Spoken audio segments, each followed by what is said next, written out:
नमस्कार, मैं doctor Umesh Kumar, director of Swami Satyanand piles hospital, जो कि उत्तर भारत का सबसे पहला ये पाइल्स का सेंटर है। और यहाँ पर मैं आपको एक बात बताना चाह रहा हूँ आम दर्शकों को कि गुदा मार्ग में कई तरह की बीमारियाँ होती हैं। उसके लक्षण क्या क्या होते हैं? किसी को ब्लीडिंग आ गया, किसी को दर्द रहा, किसी को स्वेलिंग हो गई, किसी को मुंह से फूल के बाहर हो गए। तो आम तौर पर लोग उसको जो है ना ये मान लेते हैं कि ये तो बवासीर है और नॉर्मली दवाइयों से ठीक हो जाएगा, लेकिन ऐसा नहीं है। क्योंकि गुदा रोगों में 5 से 7 तरह की बीमारियां होती हैं।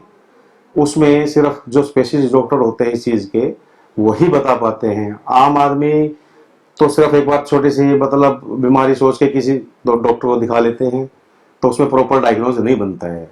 तो मैं आज आपको अपने दर्शकों को बताना चाहता हूँ कि ये 4-5 बीमारी किस वजह से और क्यों होती है, क्या इसके लक्षण हैं, सब बताया जाएगा। सबसे पहले मैं आपको बवासीर के बारे में बताना चाह रहा हूँ। बवासीर के जो मेन लक्षण होते हैं, जिसमें से कई बार किसी को ब्लीडिंग आ गया, फिर स्टॉप हो गया ब्लीडिंग, और उसके बाद मस्से जैसे फूल के बाहर आ गए, स्वेलिंग लगती है पेशेंट को, तो नॉर्मली उसको पाइल्स ही सोच लेते हैं। लेकिन पाइल्स के अंदर भी मैं आपको बताना चाह रहा हूँ कि 3 से 4 स्टेज होती हैं। पहली स्टेज, दूसरी स्टेज, तीसरी स्टेज और चौथी स्टेज। पहली और दूसरी में जो पाइल मास होते हैं उनमें से कभी कभार ब्लड आ जाता है, महीने में 2 महीने में, फिर अपने आप ऑटोमेटिक रुक जाता है। लेकिन जब उसकी स्टेज बढ़ती है पाइल्स की, तो कॉन्स्टिपेशन की वजह से वो मस्से फूल के बाहर आने लग जाते हैं, जिसको 3rd से 4th ग्रेड पाइल मास हम बोलते हैं। तो उसके लिए हमारे पास फर्स्ट एंड सेकंड के लिए तो इंजेक्शन थेरेपी से होता है इलाज, जो कि बिल्कुल पेनलेस है।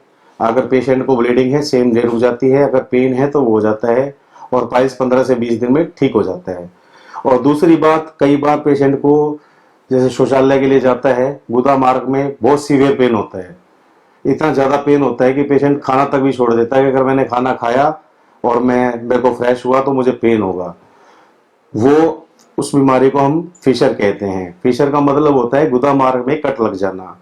और ये सारा रोग जो है सिर्फ पेट की वजह से होता है। आधुनिक युग में जो आजकल खान पान चल रहे हैं ज़्यादा, या प्रोफेशनली लगा लो, या फिर ज़्यादा कॉन्स्टिपेशन हो गया किसी को, जो स्टूल टाइम पे आधा पौना घंटा लगा देते हैं, उसकी वजह से भी ये प्रॉब्लम बनती है। मेन कारण इसका सिर्फ पेट खराब होने से ही है।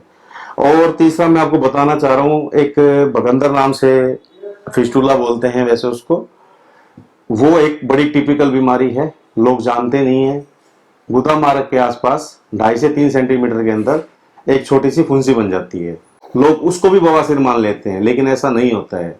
वो एक रेडियल ट्रैक होता है, वो रेक्टम के अंदर भी खुलता है। हाई एनल फिस्टुला भी होता है, लो एनल फिस्टुला भी होता है। दिखने में वो छोटी सी फुंसी लगती है, पर आम आदमी ये सोचता है कि भाई ये फुंसी बन गई है, किसी भी डॉक्टर से दवाई ले लेता है, उसके बाद वो रोग फैलता चला जाता है। फिस्टुला जो है मतलब ऑपरेशन से बिल्कुल ठीक नहीं होता है। इसके लिए हम छाछ सूत्र से इलाज करते हैं, और इसका WHO ने 98.6 जो है रिजल्ट दिया है, जो बिल्कुल साइंटिफिकली वे से किया जाएगा। और दूसरा मैं आपको एक बताना चाह रहा हूँ, कई बार पेशेंट हमें दर्द की बहुत ज़्यादा कंप्लेंट बताते हैं और वो यही कहते हैं कि जी मुझे तो बवासीर हो गया है, लेकिन ऐसा नहीं है। गुदा मार्ग में कई तरह के रोग होते हैं।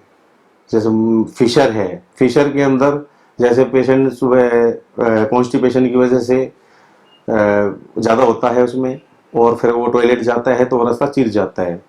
फिशर का मतलब लैट्रिन के रास्ते के अंदर एक दरार लग जाती है, मीन्स एक कट लग जाता है, जिसमें बहुत सीवियर पेन होता है। किसी किसी में ब्लड भी आता है, किसी में जलन रहती है, कई कई बार तो मतलब पूरा पूरा दिन रहती है। तो इसका इलाज भी हम मतलब इंजेक्शन थेरेपी से करते हैं, जो कि कितने भी पेन में पेशेंट आए 5 से 7 मिनट में उसका पेन परमानेंट ठीक हो जाता है। क्षार सूत्र का 10 साल का रिसर्च होने के बाद WHO ने इसको 98.6 रिजल्ट दिया है, और ये डिकरेंट नहीं होता है, और 100% पेशेंट क्योर हो जाता है। और तीसरा मैं आपको बताना चाह रहा हूँ कि जैसे किसी को हाइपोट्रैक्सिस है, मतलब बहुत बॉडी में बहुत ज़्यादा बाल होते हैं किसी किसी को, तो साफ सफाई ना रखने की वजह से तो बालों की एक शिस्ट बन जाती है, जो कि रीढ़ की हड्डी के नीचे वाला जो एक पार्ट होता है जिसको हम सैक्रम बोलते हैं मेडिकल लाइन में, उस सैक्रम पे एक ओपनिंग बन जाती है, उसको पाइलोनल साइनस बोला जाता है। उसमें भी सर्जरी मतलब सक्सेस नहीं है, उसमें भी पूरा जो है ना खोल दिया जाता है मॉडर्न सर्जरी में। लेकिन इतनी बड़ी बात करवाने की जरूरत नहीं है, इसमें भी छार सूत्र से ही इलाज 100% ओके होता है। थोड़ा समय जरूर लगता है, बट रिजल्ट ओरिएंटेड होते हैं इसके।